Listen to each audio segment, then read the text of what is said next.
Nasib belasan oknum anggota polisi salah tangkap Pasutri di Bogor, Kapolres tindak tegas. Nasib 15 anggota polisi yang salah tangkap pelaku kejahatan di wilayah Cilengsi, Kabupaten Bogor kini dicopot.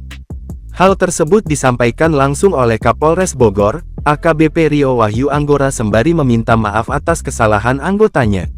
Akibat kecerobohan yang dilakukan oleh anak buahnya, bukan pelaku kejahatan yang diringkus, melainkan tukang keripik yang sedang mengantre di SPBU bersama istrinya di dalam sebuah mobil.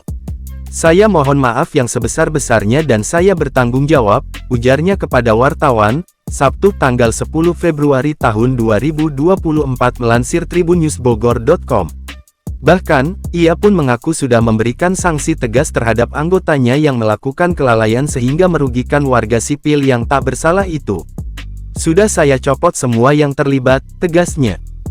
Sebelumnya, Subur 45 dan Titin 43 pasangan suami istri di Kabupaten Bogor, Jawa Barat, menjadi korban salah tangkap polisi. Mereka disergap saat sedang mengisi bahan bakar mobilnya di sebuah SPBU di Kecamatan Cilengsi, Kabupaten Bogor, Rabu tanggal 7 Februari tahun 2024.